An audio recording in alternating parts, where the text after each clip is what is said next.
오늘은 우리가 사울이 이제 새롭게 변화된 가정 속에서 회심 이후에 어떠한 일을 겪게 되는지, 그런데 그 길이 마냥 사울만이 아니라 바로 저와 여러분이 함께 가는 믿음의 길에 같은 내용으로 포함되어 있기에 이 말씀을 통해서 우리의 믿음 그리고 우리가 가는 믿음의 길을 함께 돌아보고 다시 한번 말씀으로 일어나는 은혜가 있기를 간절히 축원합니다.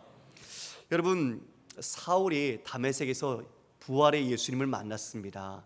참 일생일대의 놀라운 일이죠. 여러분들이 인생 길게 100년 산다고 가정합시다.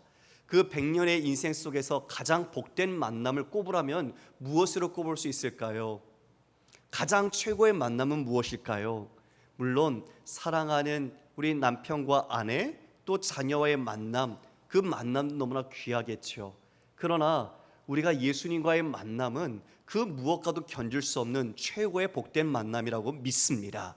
그 만남은 우리의 삶을 바꾸어 주었죠.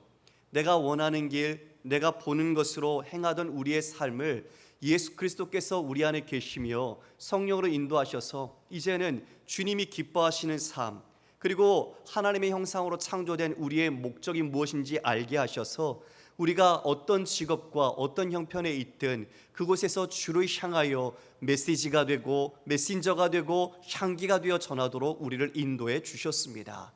지금 그것이 우리가 살아가는 믿음의 길일진데 우리가 오늘 사울이 어떤 일을 겪는지를 살펴볼 겁니다. 여러분, 사울의 비늘이 눈에서 벗겨졌습니다. 예전에 보던 세상이 아니네요. 예전에 보던 사람들이 아니에요. 왜요? 예전에는 내 마음대로 봤지만 이제는 그 놀라우신 예수님을 만나고 그 모든 세계관이나 내 자신의 가치관, 인생관이 바뀌었어요. 예수님이 무엇인지 어떤 분인지 눈 뜨자 그 인생의 목적과 의미가 달라졌단 말입니다. 여러분, 예수님 만나면 이렇게 달라집니다. 할렐루야. 무엇이 달라질까요? 여러분, 예수님 만나신 지 몇 년 되셨습니까? 그 횟수를 더할수록 여러분 어떻게 변화되어져 가고 계십니까? 우리가 좀 양복 잘 입고 그리고 좋은 옷 입고 성경책 딱 들고 교회에 오면 달라진 겁니까? 아닙니다. 예수 믿고 달라지는 건 우리의 속사람이 달라지는 겁니다. 예수 닮음이 우리 안에서 내 인격이, 신앙 인격이 주님 닮아가는 것이 바로 예수를 닮아가는 겁니다. 그것을 우리는 성령의 열매라고 말할 수 있습니다. 여러분, 성령의 열매가 무엇입니까? 사랑과 희락과 화평과 오래 참음과 자비와 양성과 충성과 온유와 절제, 이 성령의 9가지 열매는 여러분, 우리가 세상에서 부러워하는 것입니까? 세상 사람들이 다 갖고 싶어서 안 달라는 것입니까? 아닙니다. 예수 믿어서 세상 사람들이 다 추구하는 것을 우리가 얻으려 한다면 그건 예수 닮음의 모습을 잘못 알고 있는 겁니다. 예수님을 닮아간다는 건 내가 변하는 겁니다. 지금 9가지 성령의 열매는 바로 우리의 속사람, 신앙 인격이 바뀌는 겁니다. 아무리 이 자리에 앉아 있어도, 아무리 주님의 말씀을 듣는다고 해도 우리가 그 말씀을 내 믿음과 결부시켜서 하나님 앞에 살아가도록 순종할 때 우리는 이 열매를 맺어갑니다. 물론 하나님이 여러분들을 도우십니다. 그 도우심이 우리의 삶에 함께하기에 우리는 예수 믿고 난 뒤에 사람들이 달라졌어, 예전하고 틀려, 뭔가 좀 달라졌어, 이런 말을 듣는 것이 당연하고 자연스러운 것이죠. 예수 믿었는데 달라진 것 없다? 여러분, 자신의 믿음을 다시 돌아보셔야 합니다. 정말 예수님의 성품이 내 안에서 다른 사람에게 드러나고 있는지, 사울이 지금 그 변화의 과정 속에 스타트하기 시작한 거예요. 이 모습들이 우리 안에도, 그 사울의 모습 속에도 나타나기 시작하는 것이죠. 자, 오늘 말씀을 보니까 사울이 다메섹에 있는 제자들과 며칠을 머물렀습니다. 대제사장이나 바리새인, 서기관들과 함께 머물렀던 사울이에요.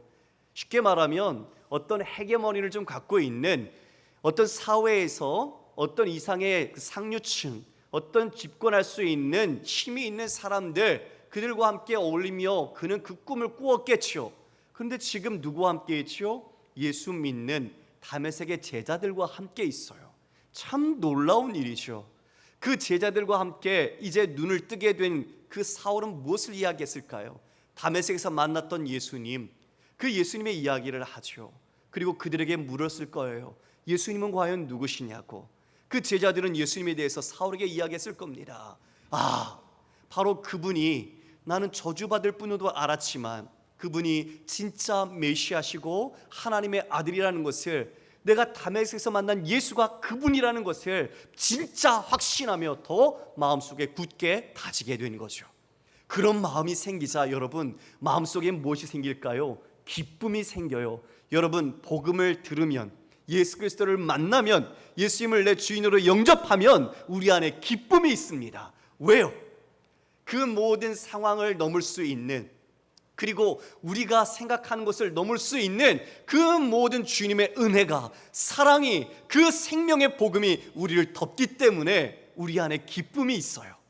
세상의 기쁨과는 견줄 수 없는 거죠. 내가 성적이 좋아서 감사하죠. 좋은 직장에 취업해서 감사하죠. 좋은 대학 가서 너무나 기쁘죠. 그러나 그 기쁨과 견딜 수 없는 영원한 생명과 하나님의 자녀가 되었다는 그 놀라운 기쁨은 내 안에서 주체할 수 없는 겁니다. 그것을 즉시로 사울이 어디로 행할까요? 사울이 회당으로 향합니다.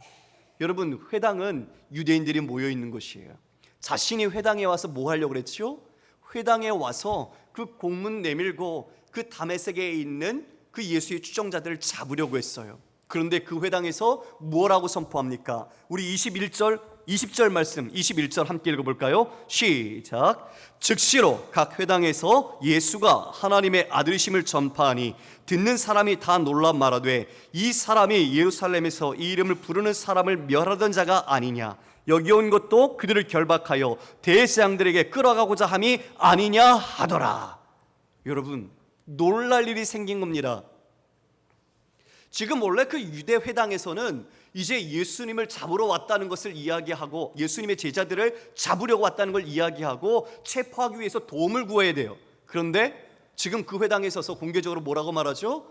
예수가 하나님의 아들이다. 아니, 그 자리에 있는 유대인들이 지금 얼마나 당황할까요? 잘못 들었나? 내가 잘못 들었나? 그런데 지금 다시 들어보니까 예수가 하나님의 아들입니다. 사울이 말하는 거예요. 여러분, 놀랐죠? 지금 여기 놀랐다고 표현된 거는요, 원문에서는 정신이 잃었다는 뜻이에요. 너무나 충격적이어서. 아니, 나랑 같은 아군인데 아군이 아닌 거예요. 지금 적군인 거예요. 지금 그와 같이 예수 믿는 추종자를 박해로 왔는데 예수 믿는 사람들을 지지하고 있는 거예요. 그들에게 대하여 자신의 의견을 후원하며 지지하는 입장을 밝히고 있는 거예요. 뭔가 잘못된 것 아닐까요? 그 안에 있는 사람들 얼마나 어안이 벙벙했을까요? 얼마나 어리둥절했을까요? 여러분이 굳게 믿고 있는 사람이 있었어요? 그 사람이 나 때문에 지금 내 일이 법정에서 증인으로 부탁을 했어요. 근데 법정에 서서 자기를 변호하는 게 아니라 진실한 이야기, 자신이 믿음을 따라 고백하며 그 사건의 진위를 이야기했을 때 여러분 마음은 어떤 충격을 받을까요? 지금 그것보다 더 심한 거예요. 지금 말할 수 없는 충격이 그 유대인들을 휘어잡고 있는 거죠. 저 사람이 지금 예수 믿는 자를 잡으러 온 걸 알고 있는데 전혀 다른 말을 하기 시작하는 거예요. 사울의 표정을 보니까 진짜예요. 사울이 얼마나 지식이 많아요. 학문이 뛰어난 사람이잖아요. 그런데 그 학문 속에서 이제 예수 그리스도가 누구인지 자신이 그것을 변증하며 변호하고 증거하기 시작하는 거예요. 무엇보다도 더 충격적인 건 그의 말보다도 그의 진정성 있는 모습, 삶의 변화된 모습이 더 충격적이었겠죠. 어떻게 사람이 저렇게 바뀔 수 있었을까? 어떻게 저렇게 진리의 말씀이라고 자신이 확신하며 이야기했을까? 사람들은 의아했을 거예요. 누가 하셨습니까? 예수님이 하셨습니다. 예수님 만나면 변합니다. 예수님 만나면 자신이 아니라 주님의 말씀이 그를 사로잡고 진리에 눈떴기 때문에 그 모든 사람 앞에 두려움이 아니라 위협에도 불구하고 예수님을 담대히 증거할 수 있는 겁니다. 지금 사울이 그처럼 이야기합니다. 유대인들이 반감 가졌을 거예요. 그 안에서 점점 배신감이 커져갔겠죠. 자, 그런 상황에서 이제 어떤 일이 펼쳐집니까? 당혹하고 당황한 그들, 이제 23절에 보니까 이렇게 시작이 됩니다. 여러분, 22절에 예수를 그리스도라 말하고 그들이 당혹하게 한 그 상황 속에서 23절에 여러 날이 지났다. 여러 날이 지났다. 자, 여러분, 저를 보시겠습니까? 사울이 예수님이 하나님의 아들입니다, 예수가 그리스도입니다 라고 고백했어요. 이 고백은 너무나 중요한 믿음의 핵심이죠. 베드로가 말했습니다. 주는 그리스도시요 살아계신 하나님의 아들입니다. 지금 그 고백처럼 똑같이 바요나 시몬아, 네게 복이 있다, 이것을 알게 하신 이는 하늘에 계신 아버지께서 알게 하셨다. 그리고 그 믿음의 고백 위에 교회를 세우십니다. 우리 모두가 지금 이처럼 이 사울의 이 위대한 고백은 하나님께서 그 마음을 변화시키시고 진실로 예수 그리스도를 만났기 때문에 담대하게 선언할 수 있었던 거예요. 그 고백을 이제 다메섹에서 계속 사울은 이어갑니다. 그렇게 여러 날이 지났다라고 되어 있습니다. 그런데 이건 며칠이 지났다라는 표현이 아닙니다. 이것은 바울이 갈라디아서 1장에 자신이 다메섹에 있다가 어디를 다녀오게 되는 사건이 있는데 우리가 그 사건을 함께 좀 볼까요? 갈라디아서 1장 16절 이하의 말씀입니다. 함께 읽겠습니다. 시작. 그의 아들을 이방에 전하기 위하여 그를 내 속에 나타내시기를 기뻐하셨을 때에 내가 곧 혈육과 의논하지 아니하고 또 나보다 먼저 사도된 자들을 만나려고 예루살렘으로 가지 아니하고 아라비아로 갔다가 다시 다메섹으로 돌아갔노라. 그 후 3년 만에 내가 게바를 방문하려고 예루살렘에 올라가서 그와 함께 15일을 머무는 동안. 자, 예전에는 내 열심으로 살았어요, 사울이. 그런데 이제는 같은 열심처럼 보이지만 주를 위한 열심, 주님의 열심이 자기 안에서 나타나는 거예요. 그런데 지금 그 열심으로 이 예루살렘을 찾아간 게 아닙니다. 어디로 갑니까? 말씀 보니까 아라비아로 갔다고 되어 있어요. 다메섹에서 아라비아로 가게 됩니다. 아라비아는 광야입니다. 그 광야에 얼마 동안 있었을까요? 그 다음 절을 보니까 3년 만에 내가 게바를 방문하려고 예루살렘을 갔다. 그러니까 약 3년 동안 지금 아라비아 광야에 사울이 있었던 겁니다. 여러분, 그곳 광야는 어떤 곳입니까? 광야는 적막하고 황량한 곳입니다. 자신을 도와줄 사람이 없고 도움이 되는 환경도 전혀 아닙니다. 그곳에서 무엇을 할까요? 그곳에서 주님을 바라보게 되죠. 여러분, 믿음의 사람은 광야의 길을 거치게 되어 있습니다. 어떤 길이요? 다시요. 어떤 길이요? 예, 광야의 길을 믿음의 사람은 반드시 가게 되어 있습니다. 세례 요한은 광야에서 주님 오실 길을 예비했고요. 그리고 출애굽한 이스라엘은 40년간 광야에 있었습니다. 그리고 모세도 40년간 광야에 있었죠. 광야는 인간적인 자신의 힘을 빼는 곳입니다. 옛 삶의 영광, 자신의 근거로 했던 모든 것들을 내려놓는 곳입니다. 그리고 오직 주님만 바라보는 곳이 광야입니다. 여러분, 광야라는 단어가 히브리어로 미드바르입니다. 근데 말씀이라는 단어가 다바르입니다. 두 단어의 어원이 같습니다.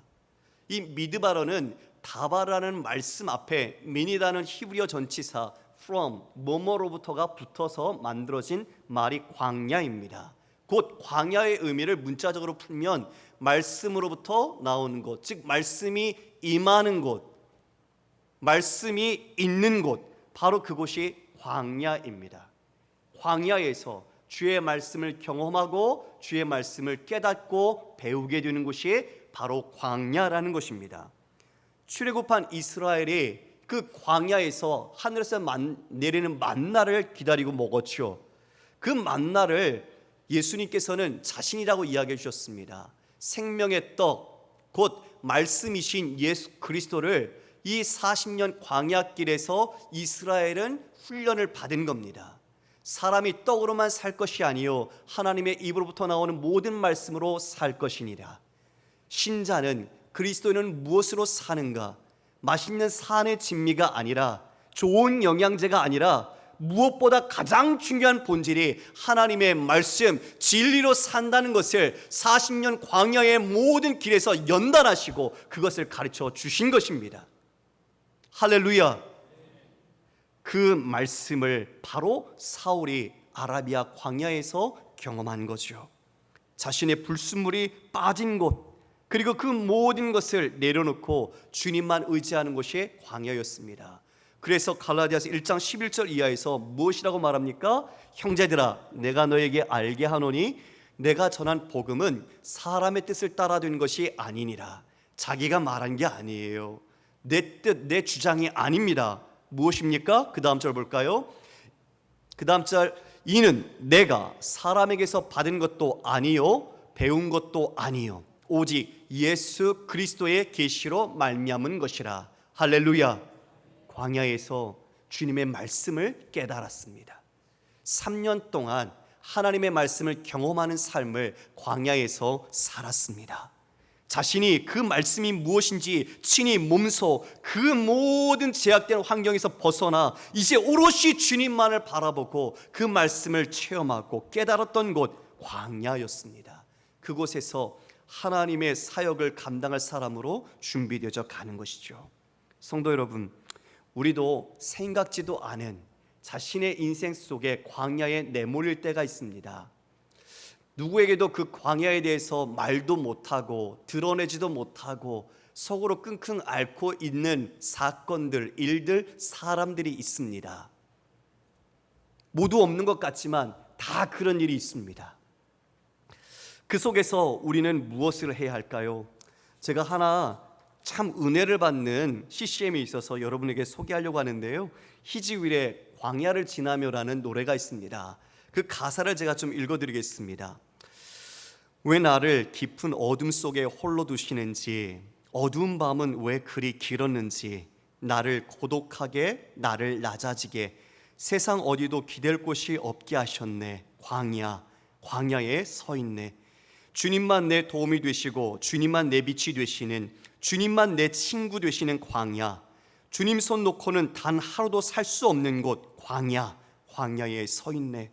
주께서 나를 사용하시려, 나를 더 정결케 하시려 나를 택하여 보내신 그곳 광야, 성령이 내 영을 다시 태어나게 하는 곳 광야에 서 있네. 내 자아가 산산이 깨지고 높아지려 했던 내 꿈도 주님 앞에 내어놓고 오직 주님 뜻만 이루어지기를, 나를 통해 주님만 드러나시기를 광야를 지나며. 광야는 하나님의 은혜를 체험하는 곳입니다. 주님을 독대하며 주님과 깊은 교제를 나누는 데이트하는 장소가 광야입니다. 그래서 광야는 은혜의 장소입니다. 사랑하는 성도 여러분, 지금 이 사울이 그와 같이 아라비아에서 하나님의 말씀을 더 깊이 깨닫고 자신을 정결케 하고 지난 자신의 힘으로 삼았던 모든 것들을 다 깨부수고 하나님 앞에 점점 나가는 사람으로 준비되어져 가는 것이죠.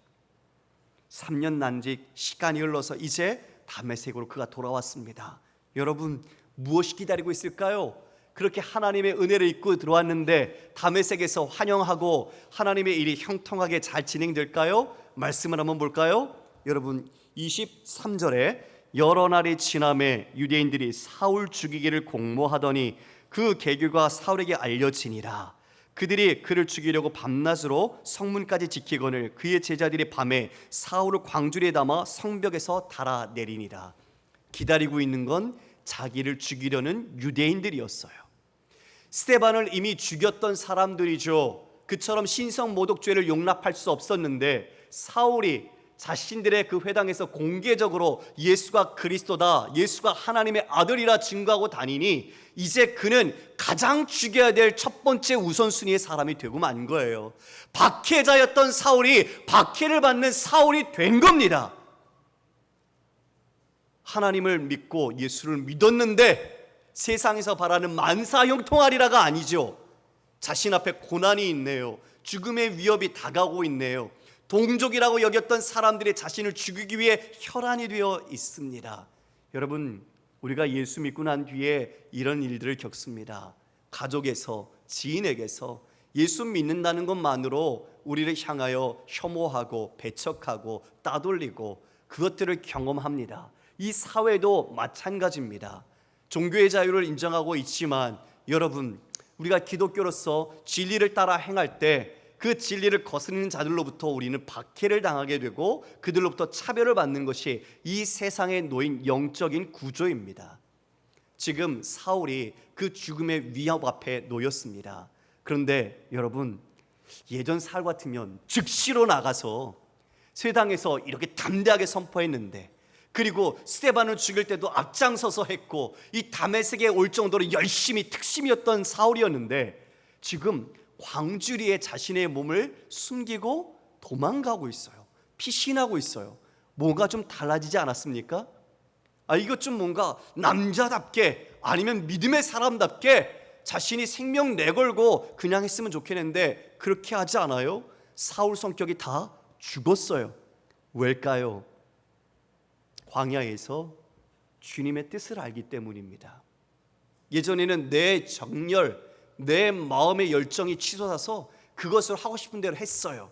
그런데 예수 믿고 나니요, 이것이 아니라 주님의 뜻대로 순종하는 것, 주의 말씀을 따라 살아가는 것, 이방인을 위해 택한 나의 그릇이라는 아나니아를 통해서 그 사명과 그리고 얼마나 많은 고난을 당해야 할지를 이미 알게 된, 그리고 자신에게 보여주신 그 주님의 뜻을 깨달았기에 이제는 자신의 옛 모습이 아니라 이렇게 피신하며 떠나게 됩니다. 순교요, 그것도 주님 허락하셔야 할 수 있는 겁니다. 내가 순교할 수 있다고 순교하는 게 결코 아니라 순교도 하나님의 은혜 가운데 주어지는 것이죠. 그가 그곳을 피해서 어디로 갈까요? 예루살렘으로 갑니다. 예루살렘, 여러분 어떤 곳이죠? 스데반 집사의 그 순교의 피가 흘려진 곳, 그리고 자신이 교회를 잔멸하기 위해서 애썼던 곳, 그래서 교회가 다 흩어져서 다 여러 곳으로 나눠져서 지금 교회가 그와 같이 그 모습 속에 있지 않습니까? 이제 자신이 예수 믿었어요. 그리고 예수를 위해 고난도 받고 있어요. 그리고 예수를 위해 증거도 했어요. 그러면 예루살렘에 가면 좀 뭔가 환영해 줄 수 있을까요? 아니요. 예루살렘에 갔더니 사람들이 자신을 믿지 않아요. 스데반을 죽였던 사람이니 저 사람이 어떤 또 계략을 가지고 와서 우리를 죽이려고 할지 모른다. 어떻게 선뜻 그를 주의 형제로 맡을 수 있겠어요? 맞지 못하죠. 어렵지요. 사람들이 피하죠. 지금 충격의 연속의 도가니예요. 첫 번째는 유대인들이 충격받았어요. 놀랐어요. 그런데 이제는 그 예루살렘에 있는 주의 제자들이 사울이 왔으니 놀라게 돼요. 저 사람이 주를 믿게 되었다는 거예요. 주님을 영접했다는 거예요. 그런데 믿지 못해요. 벽이 있어요. 아직 둘 사이에 장벽이 있어요. 그런데 그 벽을 깨주는 사람이 나타납니다. 여러분 누굴까요? 바나바예요. 바나바. 여러분 바나바의 이름의 뜻이 뭐죠? 위로의 아들입니다. 위로의 아들. 여러분 그의 이름은 요셉이에요. 그런데 이 바나바가 본명처럼 더 유명해요. 어떻게 해서 그럴까요? 많은 사람들을 위로해주고 격려해주고 그를 세우는 사람이 바로 바나바였어요. 그러니까 이름이 바나바처럼 불리는 거예요. 얼마나 사람들에게 관심을 갖고 어려운 사람을 찾아가고 그들에게 옆에 있어주고 그들의 말을 들어주고 그들을 위해 기도해주고, 바나바는 자신이 있는 밭도 팔아서 그 초대교회 사도들 발 앞에 갖다 주었던 사람 아니에요. 지금 그처럼 주를 향한 마음이 가득한 사람, 주님을 위한 그 나라의 마음이 가득하니 그 모든 오해나 편견, 시선에 묶이지 않아요. 그러니까 그가 지금 어디를 향해요? 사울을 만나요. 다메섹에서는 하나님께서 아나니아를 준비해 주셨고 지금은 예루살렘에서 하나님께서 바나바를 준비해 주셨어요.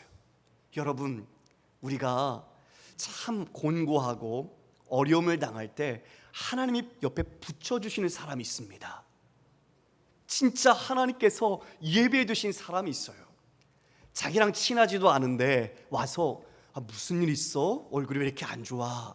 그러면서 이야기 들어주고 아유 그랬어? 그리고 손잡아주면서 기도해 주죠. 그리고 필요한 것들을 자기 것을 내어서 나눠줘요.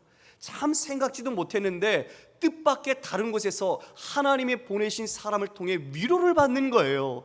지금 바나바, 위로의 아들을 통해, 여러분, 사울이 얼마나 예루살렘에서 난처했겠어요. 자신이 행한 것도 알잖아요. 그런데 그곳에서 자신의 그 모든 어려운 처지를 누구보다 잘 이해해주며 바나바가 납쓰는 거예요. 그래서 그 주의 제자들을 만나서 이 사울이 지금 어떻게 주님을 보았는지, 그리고 주님을 만나서 어떤 일을 겪었는지, 그가 다메섹에서 무엇을 예수를 위하여 증언했는지를 다 이야기해 주는 거예요. 여러분, 정말 위로의 사람 아닙니까? 여러분이 그런 사람이 되십시오. 여러분들이 누구도 가까이 하지 않거나 주를 믿었으나 여전히 어려움 가운데 있는 사람들, 그런 사람들에게 바나바처럼 위로와 격려의 사람이 되어 주십시오. 그들을 손잡아 주시고 그들에게 사랑을 베푸시고 하나님의 말씀으로 힘을 북돋아 주시고 하나님과 함께 우리 주 예수 그리스도 안에서 걸어갈 수 있도록 여러분들이 손붙들어 일으켜 세워 주십시오. 그것이 바로 우리 모두가 감당해야 될 동력과 또 교제의 사명일 것입니다. 여러분, 저도 그래요. 저도 인생에 잊지 못할 분이 두 분 있어요. 제가 방송 일을 하다가 CTS 기독교 TV에 갔을 때 강경철 회장님이 많이 아껴주셨어요. 정말 제가 신대원에 갔을 때도 공부하라고 말씀도 해주셨고요. 그래서 신대원에 갔을 때도 첫 학기 등록금을 회사에서 내주셨어요. 늘 그 회사의 일 아르바이트를 할 수 있도록 배려도 해주셨어요. 저 감사해요. 전혀 생각지 못했지만 제 길에 그 마음을 이끌어 주신 분이 그분이시기도 했어요. 또 한 분, 결정적인 저의 멘토시죠.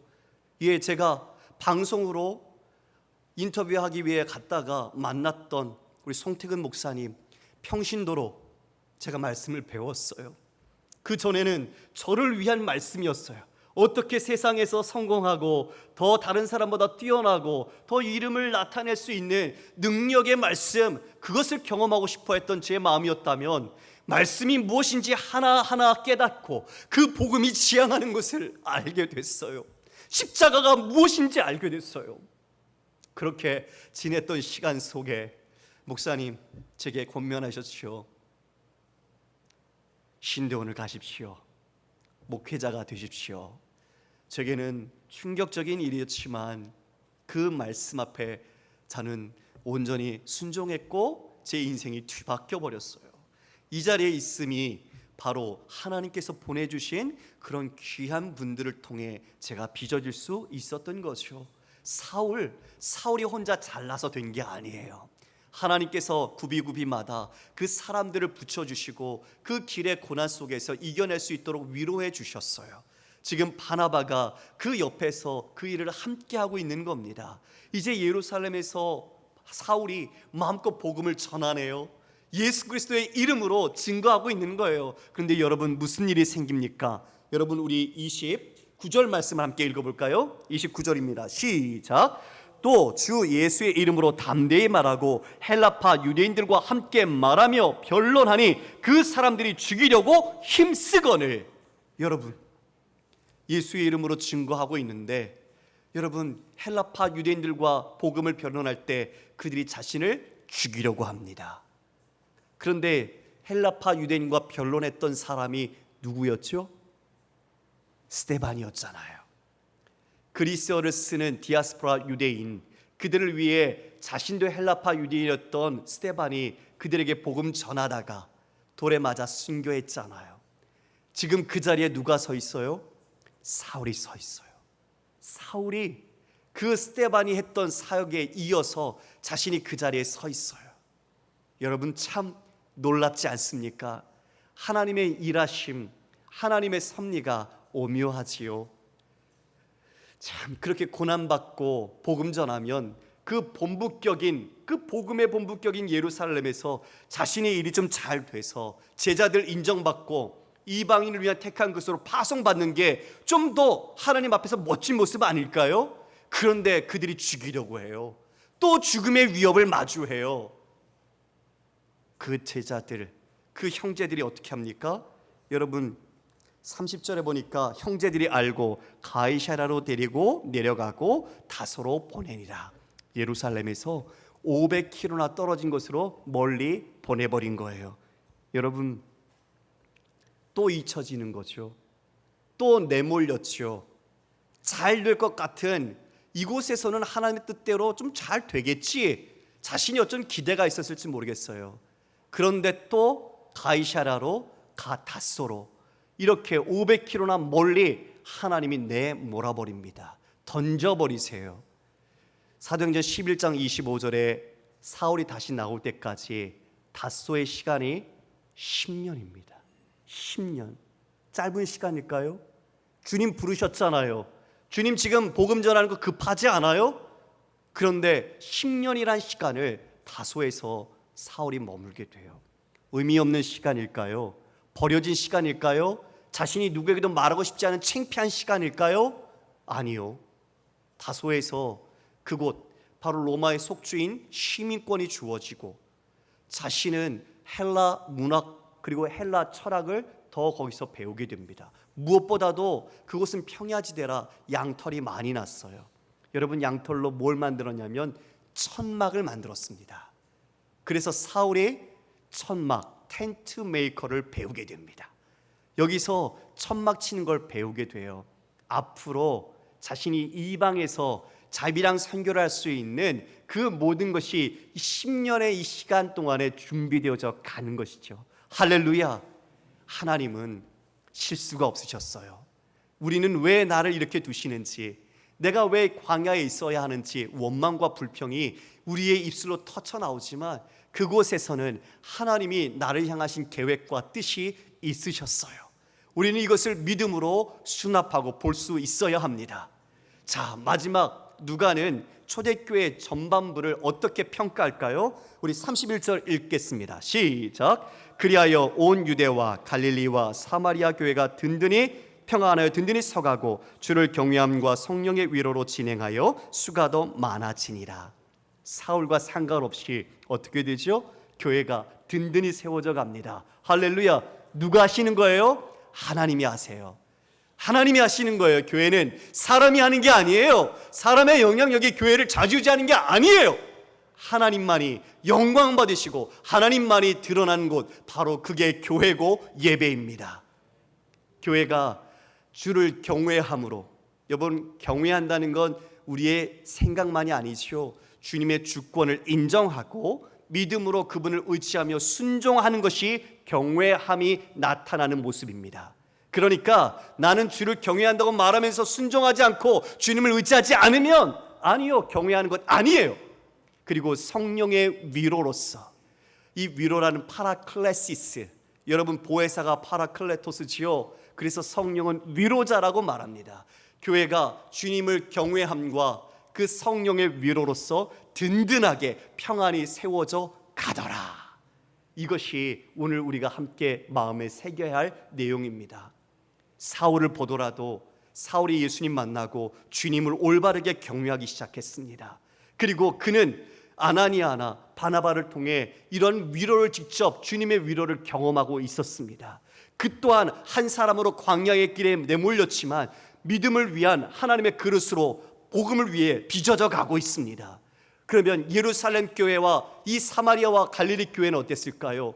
그와 같은 핍박 속에서 흩어지고 어려움을 겪었지만 어땠을까요? 여러분, 사울이 스데반을 죽이고 교회를 잔멸하려고 했지만, 그들이 흩어졌지만 그 모든 곳에서 교회는 우리 주님께서 이끄셔서 각각 부흥하기 시작했어요. 그리고 또 무엇을 봅니까? 자신을 죽이려고 박해하던 사울, 그 사울이 지금 주의 형제가 되어서 예루살렘에 와서 복음을 전하고 있는 모습을 볼 때 하나님의 놀라운 섭리와 하나님의 경륜을 깨닫지 않았을까요? 하나님, 이 모든 것이 하나님이 하시는구나. 하나님이 이 놀라운 일들을 우리의 생각을 넘어 일하시고 계시는구나. 오히려 박해자가 지금 박해를 받는 자신들과 같은 믿음의 사람이 된 모습이야말로 자신들에게 온전히 더 위로가 되지 않았을까요? 우리는 이 모든 것에서 우리가 하나님의 뜻을 보게 됩니다. 성도 여러분, 말씀을 정리합니다. 오늘 우린 예배를 마치고 삶의 길, 저 광야 길로 나갈 겁니다. 그 광야에서 우리가 붙잡아야 할 것은 오직 내 도움이 되시고 내 빛이 되시고 내 길이 되시는 예수님을 의지하는 것입니다. 그렇게 우리는 예수님의 그 사역을 위하여 믿음의 사람으로 우리는 준비되어져 나갈 것입니다. 원망하지 마십시오. 오직 주를 경외함으로, 그리고 성령의 묘로로서 여러분의 가정과 우리 교회가 든든히 세워져 갈 것입니다. 그 광야길에서 만나는 수많은 어려움에 있는 사람들을 여러분은 바나바처럼 위로해 주시고 격려하시고 믿음의 사람으로서 이끌어 주시는 우리 사랑하는 영천의 모든 공동체가 되시기를 주님의 이름으로 축원합니다. 다 함께